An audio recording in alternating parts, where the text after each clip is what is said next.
Yeah, so this is a all-in-one Itel power bank. It's an inverter, but it has everything incorporated inside it. It has a lithium battery inside, and it has two ports right here at the back, which each port has a 500 watts max. So the maximum wattage you can connect to each port is 500 on the left and 500 on the right. So if you are possibly installing this, you must also consider load distribution. So come with me as we do the installation. So these are the components that came with the system. This is a cable to connect the solar panel. This is the hanger right here, and these are the pegs to mount the system on the wall. So to get the job done, you need a changeover. This is a changeover switch. This is a 100 amps changeover. You need a 13 amps plug. This is a 13 amps plug.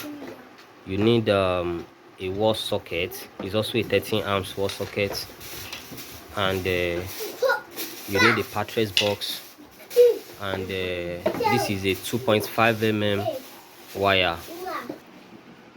As part of the components that came with the system is also a plug to charge the system,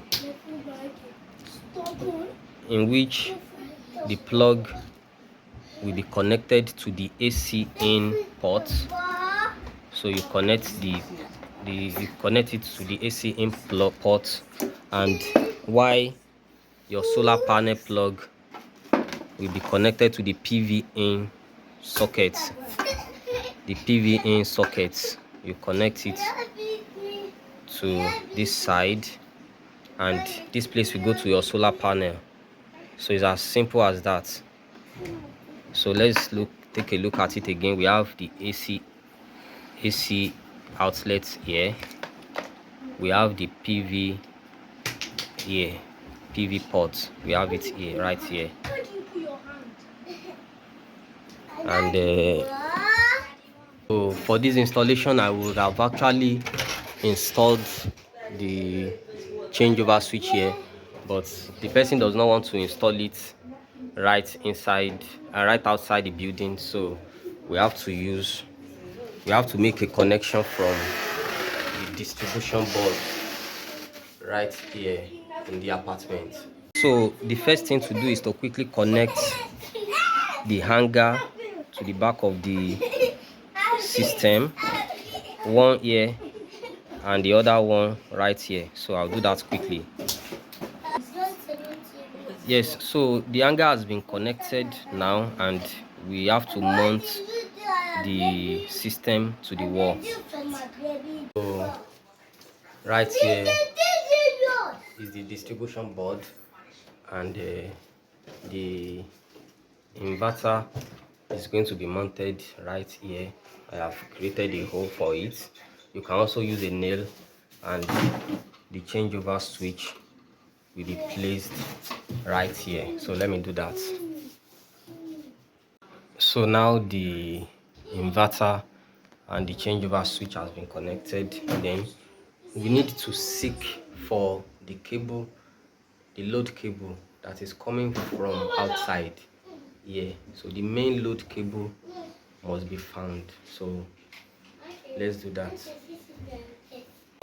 So this is the load cable, which has gone directly into the distribution board. Yeah. So what I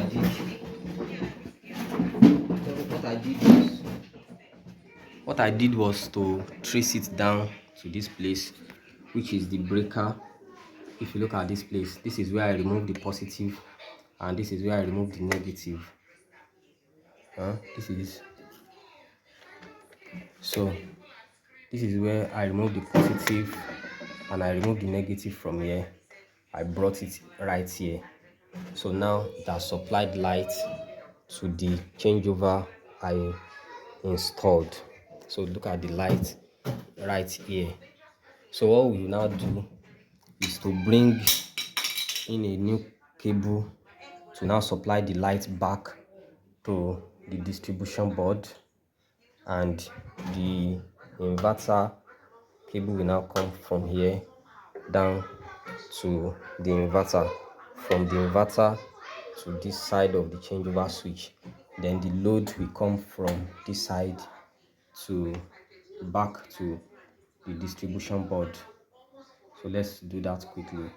So the cable has been connected, and I'm going to be assuming this one to be red, which is going to be positive, and this to be a negative cable. So I'm going to be connecting this red to this side, and this to this side, this to this side, and this to the other side. So let me do that quickly. Yeah, so it has been connected now, and this has been connected too. So there is NEPA light, there is grid electricity right now. So once I push this one up, the house will be supplied with electricity. As you can see, there is no connection yet, and now there is connection. So the next thing to do is to connect the inverter output to the bottom part of the changeover switch. So the last phase of this job is to consider the fact that we need to charge the battery with electricity. So doing that, we need this 13 amps plug to be connected to this outlet. So that means the cable have to run from here to the changeover switch, and we need this 13 amps socket also to have a connection somewhere where this will be plugged to. Yes, so it has been connected, and this is it. So this place will come in here, this place will come in here, and this other end will come in here. So let me cover this place and do that.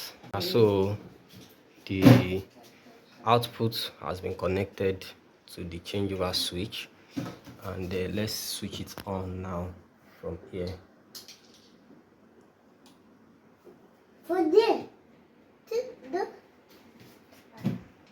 So you see lights come up from this side. So if you look at it, you actually see the light blinking from this side because we have switched it on.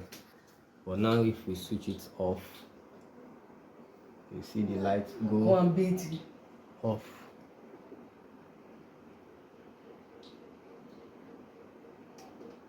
See, the light is off. Let me switch it on.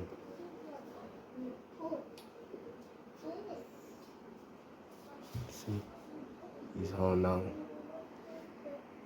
So we are left with the connection of the socket in order to be able to charge the inverter with this plug. So we are going to be using this battery box. We are going to be mounting it here.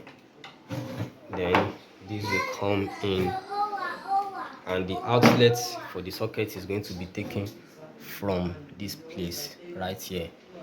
So let's do that quickly. So now that the socket has been connected, then we need to connect it to this place. This is the negative, which will come to negative, and this is the positive, which will come to this side. So, and then this plug will charge.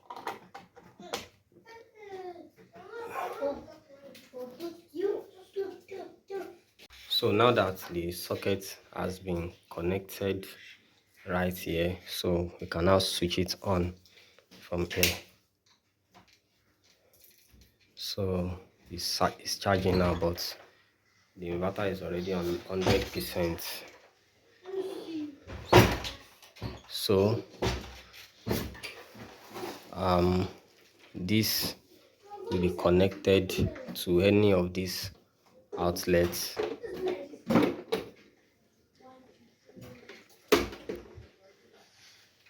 and we are ready to power the building. So this is the grid this is the inverter electricity. This is grid electricity right here. This is inverter electricity. We have started using it, and that is why it has dropped to 99. And so that's all. So the installation is completed now, and inverter lights have to be taken down. So when you are bringing in your solar panel, it can use up to 350 watts solar panel or 400 watt solar panel, and just one. And the positive cable of the solar panel will be connected here, and the negative can be connected to this socket. And that's all. Thank you for watching. Please like, subscribe, and share.